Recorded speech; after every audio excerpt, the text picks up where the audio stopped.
안녕하세요. 저는 종합병원에서 신장 관련 환자들을 진료하고 있는 전문의입니다. 제가 진료실에서 가장 자주 받는 질문이 뭘까요? 선생님, 제 신장이 정말 망가진 건가요? 입니다.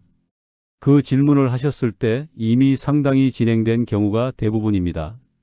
한 가지 예를 들어볼게요. 지난달 60대 남성분이 응급실로 들어오셨는데 혈액 검사 결과 신장 기능이 15% 정도밖에 남지 않은 상태였어요.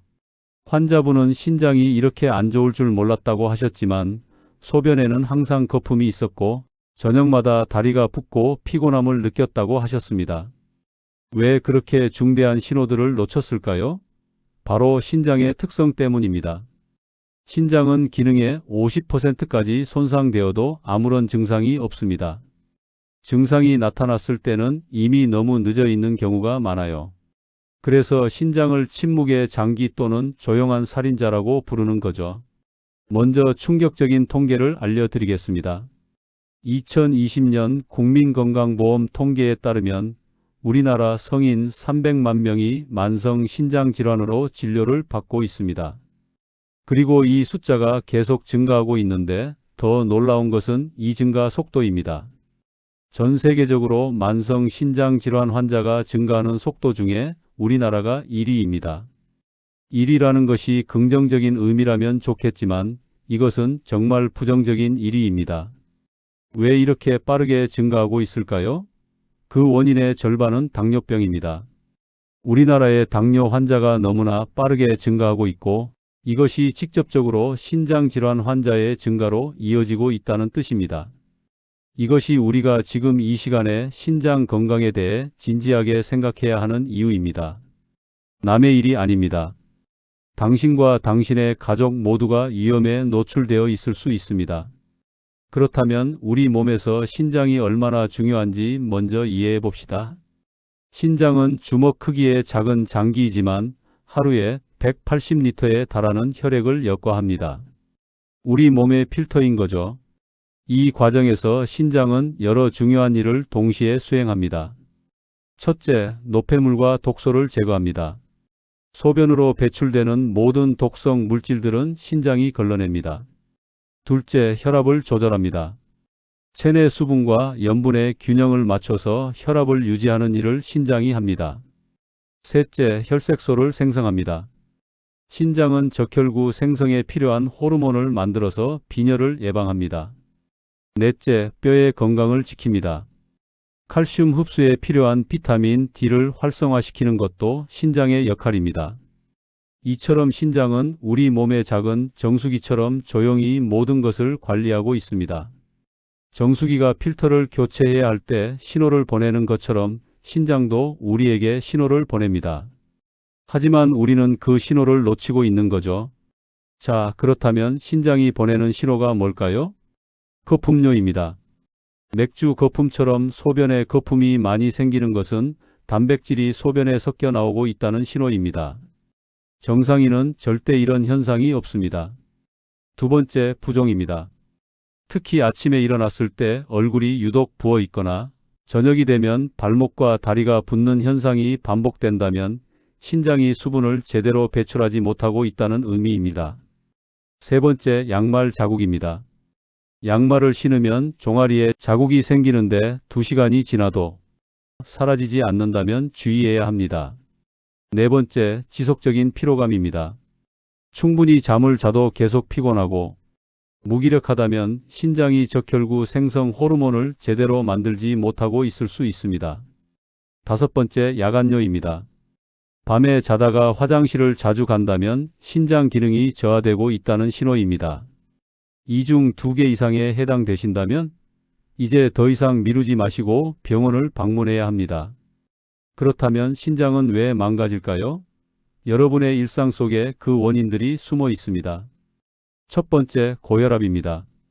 한국 성인 4명 중 1명이 고혈압을 가지고 있는데 높은 혈압은 신장의 미세한 혈관들을 손상시킵니다. 수압이 높으면 호스가 터지듯이 높은 혈압은 신장 혈관을 파괴하는 겁니다. 두 번째, 당뇨병입니다. 높은 혈당이 신장의 역과 기능을 서서히 파괴합니다. 실제로 말기 신장질환 환자의 48%가 당뇨병으로 인해 신장을 잃어갑니다. 세 번째, 과다한 나트륨 섭취입니다. 한국인의 평균 1일 나트륨 섭취량은 10g입니다. 세계보건기구 권장량인 5g의 2배입니다. 라면 한 그릇, 찌개 한 끼, 김치 몇 입. 이렇게 먹다 보면 신장에 엄청난 부담이 됩니다. 네 번째, 약물의 남용입니다. 약국에서 쉽게 구입할 수 있는 소염진통제, 감기약, 위장약. 이런 약들을 습관처럼 복용하면 신장이 천천히 손상됩니다. 다섯 번째, 흡연과 과음입니다. 담배의 니코틴은 신장으로 가는 혈류를 감소시키고 알코올은 신장의 삼투압 조절을 방해해 신장에 직접 손상을 줍니다. 여섯 번째, 비만입니다. 과도한 체중은 신장의 작업량을 늘리고 대사질환을 유발하면서 신장 기능 저하를 가속화합니다. 일곱 번째, 스트레스와 수면 부족입니다. 만성 스트레스는 혈압을 올리고 염증을 증가시키며 신장의 기능을 서서히 악화시킵니다. 이 모든 것들이 조합되면 어떻게 될까요?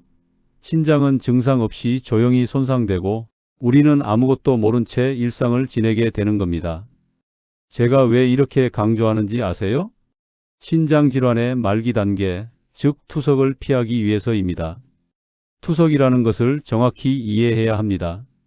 주 3회 한 번에 4시간씩 병원에 누워서 혈액을 정화하는 과정을 평생 반복하는 겁니다. 일주일에 12시간, 한 달에 48시간을 병원에서 보내야 합니다. 그뿐만 아니라 식사 제한도 심각합니다. 먹을 수 없는 음식들이 너무 많아요. 심지어 물도 제한됩니다. 목이 마르지만 물을 마음껏 마실 수 없는 고통을 상상해 보세요. 투석 환자들이 호소하는 가장 큰 문제는 우울감과 상실감입니다. 끝이 보이지 않는 삶. 언제 투석에서 벗어날 수 있을지 모르는 절망감. 이것이 말기 신장질환 환자들이 겪는 현실입니다. 하지만 다행히도 여러분이 지금부터 행동한다면 이런 미래는 올 필요가 없습니다. 여기서 중요한 메시지입니다. 신장질환은 초기에 발견하면 충분히 막을 수 있습니다. 신장은 간과는 다릅니다. 간은 손상되어도 재생이 되지만 신장은 한번 손상되면 회복되지 않습니다. 이것이 신장을 아껴야 하는 이유입니다. 하지만 여기서 희망이 있습니다. 신장은 놀랍게도 여분의 용량을 많이 가지고 있습니다. 2개의 신장 중 1개를 떼어내도 나머지 1개만으로 평생 건강하게 살 수 있을 정도입니다.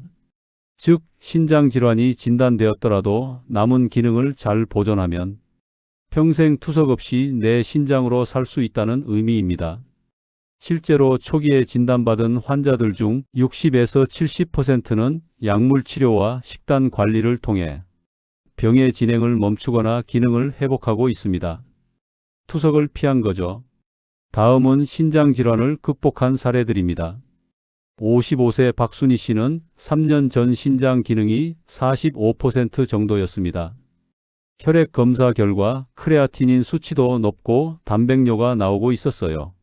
당뇨와 고혈압이 있었지만 관리를 제대로 하지 않았습니다. 초기에 저한테 찾아오셨는데 당시 얼굴과 다리가 많이 붓고 피로감도 심했습니다. 저는 박순희 씨에게 올리브 오일, 브로콜리, 마늘로 시작되는 식단 관리와 하루 7에서 8잔의 물 섭취, 그리고 가벼운 산책을 매일 30분씩 할 것을 권했습니다. 6개월 후 검사 결과 신장 기능이 52%까지 회복되었고 1년 후에는 60%까지 올랐습니다. 지금은 혈압과 혈당도 정상 범위 내에 있고 투석 걱정 없이 일상을 즐기고 계십니다. 48세 이승준 씨는 2년 전 회사 건강검진에서 신장 기능이 40%라는 진단을 받았습니다.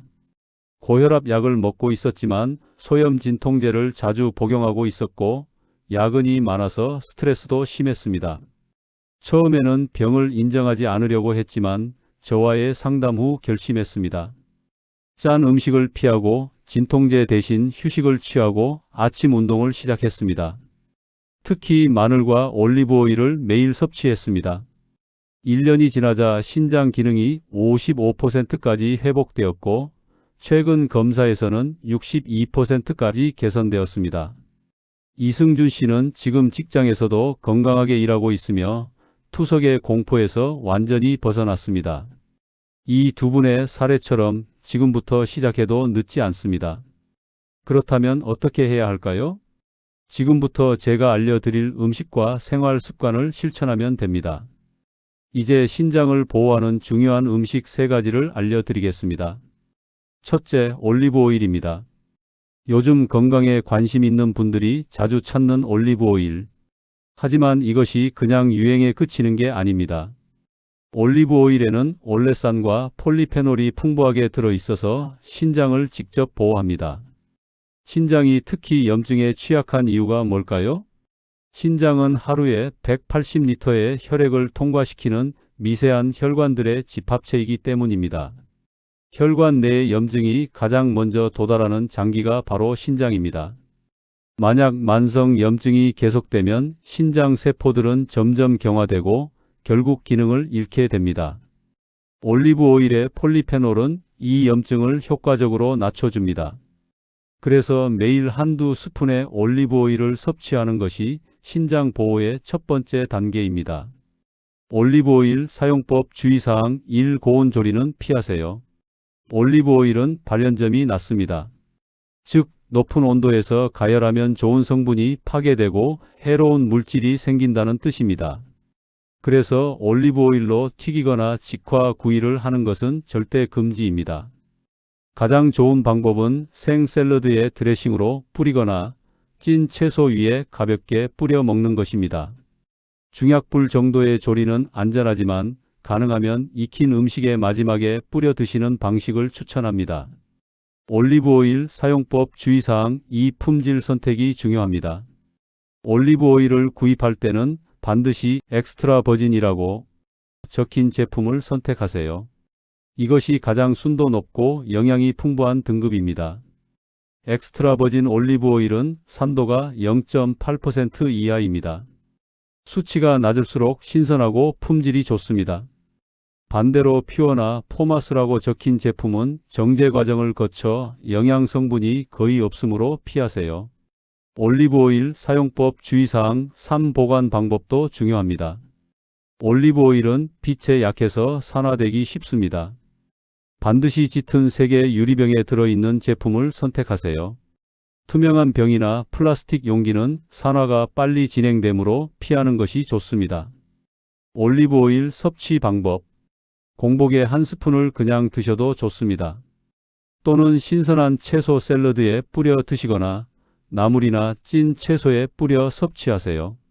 한 가지 팁을 드리자면 올리브 오일 위에 발사믹 식초를 함께 뿌려 드시는 것도 추천합니다. 발사믹 식초 역시 폴리페놀이 풍부해서 항염 효과가 있을 뿐 아니라 식초 성분이 혈당 급상승을 방지하고 소금 사용을 줄이는 데 도움이 됩니다. 다만 발사믹 식초를 구입할 때는 원재료명을 꼭 확인하세요. 설탕이나 과당이 첨가되지 않은 제품을 선택해야 합니다. 품질 좋은 발사믹 식초는 포도 농축액과 와인 식초로만 구성되어 있습니다. 둘째, 브로콜리입니다. 초록색 채소 중에서도 브로콜리는 신장의 수호자라고 불릴 정도로 중요합니다. 이 작은 나무 같은 채소에는 설포라판이라는 특별한 성분이 들어 있습니다. 설포라판은 아주 강력한 항산화 성분입니다. 신장이 혈액을 역과하는 과정에서 엄청난 양의 활성산소가 생기는데 이 활성산소들이 신장세포를 공격합니다. 설포라판은 바로 이 활성산소를 제거해주는 역할을 합니다. 브로콜리 조리법 최대 효능을 위한 비법. 여기서 중요한 팁입니다. 설포라판은 브로콜리를 잘게 썰어야 만들어지고 열에 약합니다. 그래서 설포라판의 효능을 최대한 살리려면 선생님이 알려드리는 대로 정확히 조리해야 합니다. 1단계 브로콜리를 물에 담그고 식초 한두 스푼을 넣어서 10분 정도 불린 후 물로 여러 번 헹궈 깨끗이 세척합니다. 2단계 깨끗이 세척한 브로콜리를 최대한 작게 썹니다. 3단계 썬 브로콜리를 5분 정도 놔둡니다. 이 시간이 정말 중요합니다. 왜냐하면 칼로 잘린 세포 조직에서 설포라판이 만들어지기 때문입니다. 4단계 물에 넣어 끓이지 마시고 찜기에 올려서 약 2분 정도 쪄줍니다. 절대 3분을 넘기면 안 됩니다. 3분을 넘으면 설포라판이 거의 파괴되기 때문입니다. 5단계 당일에 섭취하는 것이 가장 좋습니다. 냉장 보관할 경우 설포라판이 48시간까지만 유지되므로 2일 내에는 반드시 드셔야 합니다. 브로콜리 식사법. 찐 브로콜리에 들기름을 뿌리고 으깬 두부와 섞어서 무침으로 드시면 아주 좋습니다. 들기름 자체가 혈관 건강에 좋을 뿐 아니라 브로콜리의 항산화 성분 흡수율을 높여줍니다. 두부는 신장에 부담이 적은 양질의 단백질을 제공하고 칼슘은 뼈 건강에도 도움이 됩니다. 셋째, 신장을 보호하는 음식의 1순위, 그것은 바로 마늘입니다. 우리가 흔히 먹는 그 마늘? 네, 맞습니다. 대부분 마늘을 단순한 향신료로만 생각하셨겠지만 마늘은 신장의 친구라고 불릴 정도로 엄청난 의학적 효능을 가지고 있습니다. 마늘에 들어있는 알리신이라는 성분이 그 비결입니다. 이 성분은 혈관을 확장시켜 혈압을 낮추고 동시에 인슐린 분비를 개선해서 혈당을 안정화시킵니다. 왜 마늘이 신장지킴이가 될 수 있을까요? 정답은 여기에 있습니다. 신장이 망가지는 가장 큰 두 가지 원인이 뭘까요? 바로 고혈압과 당뇨입니다. 실제 통계에 따르면 말기 신장질환 환자의 48%는 당뇨병이, 21%는 고혈압이 원인입니다. 두 질환이 말기 신장질환의 70%를 차지한다는 뜻입니다. 마늘은 바로 이 고혈압과 당뇨를 모두 관리할 수 있는 음식입니다. 그래서 마늘이 신장을 지키는 최고의 음식이 되는 거죠. 한 가지 흥미로운 통계가 있습니다. 한국인의 1인당 연간 마늘 섭취량은 평균 6에서 7kg입니다. 세계 평균이 0.8kg이니까 무려 9배에 해당합니다. 정말 엄청난 양이죠. 그런데 여기서 이상한 점이 있습니다. 이렇게 많은 마늘을 먹는데도 고혈압과 당뇨가 줄어들지 않고 오히려 늘어나고 있다는 겁니다. 왜일까요? 이유는 마늘의 활성 성분인 알리신이 열에 매우 약하다는 데 있습니다. 마늘을 조리 과정에서 가열하면 알리신은 대부분 파괴됩니다.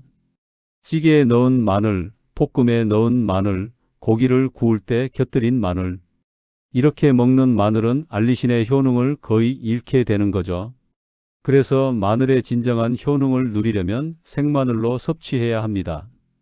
하지만 생마늘을 그냥 먹는 것은 정말 부담스럽습니다. 맛도 자극적이고 위장에 자극을 줄 수 있으니까요.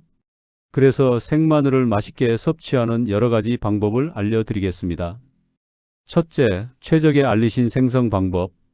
마늘을 다진 후 5에서 10분 정도 놔두세요. 이 시간이 매우 중요합니다. 왜냐하면 마늘의 세포가 파괴되면서 알리신이 생성되기 때문입니다. 칼로 자르는 순간부터 화학 반응이 시작되는 거죠. 이 시간을 거친 다진 마늘을 브로콜리 두부 무침에 넣어서 섞어 드세요. 마늘 향이 브로콜리와 완벽하게 어울리고 영양도 최상입니다. 둘째, 오이 샐러드. 신선한 오이 1개를 얇게 썬 후 소금에 살짝 절입니다. 15분 정도 지난 후 물기를 짜세요. 드레싱을 만들어 봅시다. 무과당 요구르트 2큰술, 다진 마늘 1작은술, 올리브오일 1큰술, 파슬리나 딜 같은 신선한 허브 한두 줌을 섞습니다. 준비한 드레싱을 오이와 버무려서 샐러드로 즐기세요. 오이는 저칼륨 채소라서 신장 질환이 있는 분도 마음껏 드실 수 있습니다. 그리고 올리브 오일이 마늘의 항산화 성분 흡수율을 높여줍니다. 셋째, 구운 채소 드레싱. 가지와 양파를 얇게 썬 후 팬에 기름 없이 살짝 구워줍니다. 고온 대신 약불에서 천천히 구우면 채소의 단맛이 살아납니다. 드레싱을 만듭니다. 다진 마늘 1작은술, 올리브오일 1큰술, 발사믹 식초 1작은술을 섞으세요. 구운 채소 위에 이 드레싱을 뿌려 드세요. 가지와 양파는 저칼륨 식품이면서도 항산화 성분이 매우 풍부합니다. 신장 보호에 매우 효과적인 조합입니다. 마늘이 좋다고 해서 무제한으로 드실 수는 없습니다. 뭐든 과하면 해로우니까요. 첫째, 과량 섭취 방지. 생마늘을 과하게 섭취하면 복부 불편함, 소화장애, 심한 경우 속쓰림 현상이 나타날 수 있습니다. 또한 마늘의 알리신은 혈액을 약간 묽게 만드는 특성이 있습니다. 따라서 혈액 희석제 아스피린, 와파린 등을 복용 중인 분들은 마늘 섭취에 앞서 반드시 담당 의사와 상담해야 합니다. 둘째, 나트륨 섭취 관리. 한 가지 더 강조하고 싶은 부분입니다. 마늘을 넣는 음식이 염분 과다가 되면 안 된다는 거예요. 우리 음식 문화에서 마늘은 보통 찌개, 김치, 불고기 같은 양념 음식에 들어갑니다. 이런 음식들은 마늘이 많이 들어가는 만큼 소금, 간장, 고추장도 많이 들어갑니다. 그 결과 마늘의 혈압 저하 효능이 음식의 나트륨 함유량에 의해 상쇄되는 현상이 발생합니다. 마늘을 먹으면서 동시에 혈압을 올리는 상황이 되는 거죠. 이것이 한국인이 세계 평균의 9배 이상 마늘을 섭취하면서도 고혈압이 줄어들지 않는 이유입니다. 이 지점에서 우리 음식 문화에 대해 생각해 봐야 합니다. 한국인의 평균 1일 나트륨 섭취량은 약 10g입니다. 세계보건기구가 권장하는 5g의 정확히 2배입니다. 이것은 우연이 아닙니다. 역사적 맥락이 있습니다. 우리 조상들은 척박한 자연 환경에서 살아남기 위해 발효저장 음식 문화를 발전시켜 왔습니다. 적은 재료로 여러 식구를 먹이기 위해 국 문화도 발달했습니다. 이러한 환경 적응의 결과가 현대의 소금 섭취 습관입니다. 하지만 시대가 바뀌었습니다. 냉장고가 있고 신선한 음식을 사시사철 구할 수 있습니다. 식료품 공급이 일정하고 풍부해졌습니다. 음식 문화도 이에 맞춰 변화해야 합니다. 그래야 세대를 거쳐 건강을 지킬 수 있습니다. 마늘은 이제 단순한 양념이 아닙니다. 여러분의 신장을 위한 천연약입니다. 이렇게 기억해 주세요. 음식도 중요하지만 생활 습관도 똑같이 아주 중요합니다. 신장을 아껴 쓰기 위한 5가지 생활 습관을 소개해 드리겠습니다. 습관 1짝에 먹지 않기. 나트륨 소금이 많으면 신장이 그걸 걸러내려고 과도한 작업을 하게 됩니다. 신장은 결국 피로해집니다. 된장찌개, 김치, 젓갈, 국물 요리를 자주 드시는 분들이 신장에 가장 큰 부담을 주고 있습니다. 개선 방법: 국물을 최소한으로 줄이거나 저염 제품을 사용하세요. 국물보다는 건더기를 먹고 간장은 조금만 찍어 드세요. 이것만으로도 나트륨 섭취를 크게 줄일 수 있습니다. 습관 2. 약물 복용 신중히 하기. 특히 약국에서 쉽게 구입할 수 있는 소염 진통제가 문제입니다. 이부프로펜 같은 약물이 신장에 직접 손상을 줄 수 있습니다. 두통이나 관절통이 있어도 자주 복용하면 신장이 조금씩 손상됩니다. 꼭 필요할 때는 의사와 상담한 후 복용하세요. 가능하면 타이레놀 계열로 대체하는 것도 방법입니다. 습관 3. 단백질 섭취량 관리하기. 건강을 위해 고기나 단백질 보충제를 많이 드시는 분들이 있습니다. 하지만 신장이 약한 분들에게는 오히려 해가 될 수 있습니다. 특히 붉은 고기 위주의 식단은 신장에 부담을 줍니다. 대신 생선, 두부, 달걀, 흰자처럼 소화가 잘 되고 신장에 덜 부담되는 단백질을 적당량 섭취하세요. 넷째, 흡연과 음주 피하기. 담배의 니코틴은 신장으로 가는 혈류를 감소시킵니다. 과음은 탈수를 유발하고 신장에 직접 손상을 줍니다. 하루 한 잔은 괜찮다는 말이 있지만 나이 들수록 그 한 잔의 영향이 생각보다 큽니다. 신장 건강을 생각한다면 담배는 끊고 술은 크게 줄이세요. 다섯째, 충분한 수분 섭취하기. 신장은 노폐물을 물에 섞어 소변으로 배출합니다. 물이 부족하면 신장은 그 역할을 제대로 할 수 없습니다. 하루 6에서 8잔의 미지근한 물을 자주 나눠 마시세요. 한 번에 벌컥벌컥 마시기보다는 아침에 한 잔, 식사 후에 한 잔, 오후에 한두 잔, 자기 전에 한 잔, 이렇게 나눠 마시는 것이 훨씬 효과적입니다. 여기서 많은 분들이 가질 수 있는 의문을 정리해 드리겠습니다. 나이가 들수록 근육이 빠져서 건강에 안 좋으니 단백질을 많이 먹으라고 했는데 여기서는 단백질을 적게 먹으라고 하네요. 도대체 어떻게 해야 하나요? 좋은 질문입니다. 정답은 신장질환의 단계에 따라 다르다는 것입니다. 신장질환이 없는 경우라면 근육 손실을 예방하는 데 초점을 맞춰서 충분한 단백질을 섭취해야 합니다. 신장질환이 있는 경우라면 신장 보호에 초점을 맞춰야 합니다. 이 경우 단백질 섭취량을 줄이되 질을 높여야 합니다. 고품질 단백질의 종류 달걀, 흰자, 두부, 생선, 닭가슴살, 우유. 이런 음식들은 필수 아미노산이 풍부하고 소화가 잘 되므로 적은 양을 먹어도 충분합니다. 한 가지 추가 팁, 근육을 지키려면 근력 운동도 함께 해야 합니다. 가벼운 아령 들기, 의자에 앉았다 일어나기 같은 저강도 근력 운동을 매일 15분씩 해보세요. 거기에 걷기나 자전거 타기 같은 유산소 운동 30분을 추가하면 더욱 효과적입니다. 근육은 자극을 받아야 만들어집니다. 단백질을 조금 적게 먹어도 규칙적인 운동을 병행하면 충분히 근육과 신장을 모두 지킬 수 있습니다. 지금까지 음식과 생활 습관을 알려드렸습니다. 그런데 정말 중요한 것을 빠뜨릴 수 없습니다. 바로 정기검진입니다. 아무리 좋은 음식을 먹고 좋은 생활 습관을 유지해도 내 신장의 현재 상태를 모르면 무의미합니다. 내 상태를 알고 거기에 맞춰 대응하는 것이 가장 효율적이기 때문입니다. 통계를 봐보겠습니다. 70대 이상 인구 중에서 중기 이상의 신장 질환을 가진 분이 30%에 달합니다. 정말 많지 않나요? 게다가 이 수치는 빠른 속도로 증가하고 있습니다. 신장 질환은 생각보다 흔한 질병인데도 많은 사람들이 검사를 소홀히 합니다. 신장은 초기에는 증상이 없어서 스스로 발견하기가 어렵습니다. 그래서 정기적인 검진이 정말 중요합니다.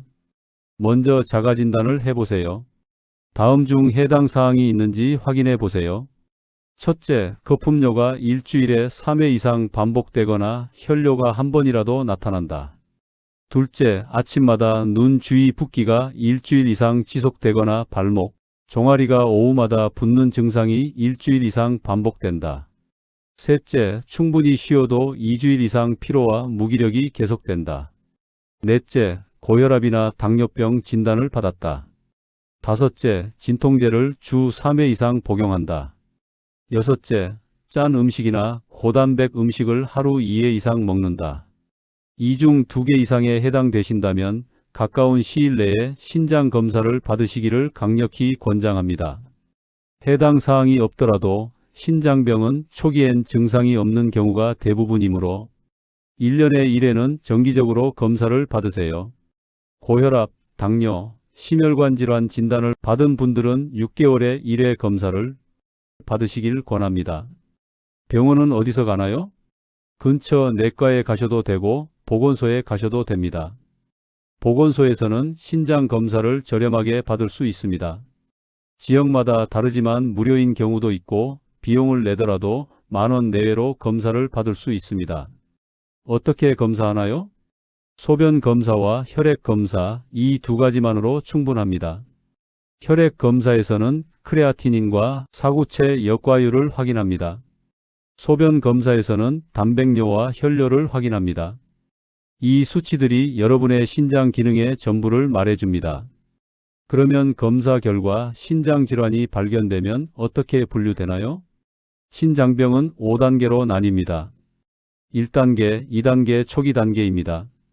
보통 증상은 없지만 신장 기능이 약간 떨어지기 시작한 상태입니다. 정기 검진을 통해 모니터링하면 됩니다. 3단계 중기로 분류됩니다. 이때부터는 식단 조절과 약물 치료 등 적극적인 관리가 필요합니다. 4단계 증상이 심해지고 투석이나 신장 이식을 준비하는 시기입니다. 의료진과 긴밀한 상담이 필수적입니다. 5단계 말기입니다. 투석이나 신장 이식이 필수적으로 필요합니다. 신장이 더 이상 노폐물을 걸러낼 수 없기 때문입니다. 여기서 중요한 메시지입니다. 신장 질환이 진단되었다고 해서 누구나 5단계로 가는 것은 아닙니다. 4단계에서 발견되었어도 식단과 생활 습관을 철저히 관리하면 5단계로의 진행을 멈출 수 있습니다. 그래서 조기 발견이 정말 중요한 겁니다. 지금까지 신장을 지키는 모든 것을 알려드렸습니다. 다시 한번 정리해 보겠습니다. 신장을 지키는 음식 3가지: 올리브 오일 염증 감소, 브로콜리 항산화, 마늘 혈압 혈당 조절. 신장을 지키는 생활 습관 5가지: 저염식, 약물 신중 복용, 단백질 관리, 금연 음주 제한, 충분한 수분 섭취. 그리고 가장 중요한 것, 정기검진으로 내 신장의 상태를 파악하기. 여러분, 이제 행동하실 차례입니다. 오늘 바로 다음 하나를 선택해서 시작하세요. 선택지 1. 올리브 오일 1스푼을 공복에 마시거나 샐러드에 뿌려 먹기. 선택지 2. 브로콜리 찐 것을 두부와 함께 준비해 먹기. 선택지 3. 생마늘을 다져서 5분 기다린 후 오이 샐러드에 섞어 먹기. 선택지 4. 내일 보건소에 전화해서 신장 검사 예약하기. 이 중 하나를 반드시 실행하세요. 구독과 좋아요 부탁합니다. 신장 건강은 곧 여러분의 자유로운 삶을 지키는 것입니다. 평생 투석 없이 내 신장으로 건강하게 살아가실 수 있기를 진심으로 응원합니다. 지금까지 시청해 주셔서 감사합니다.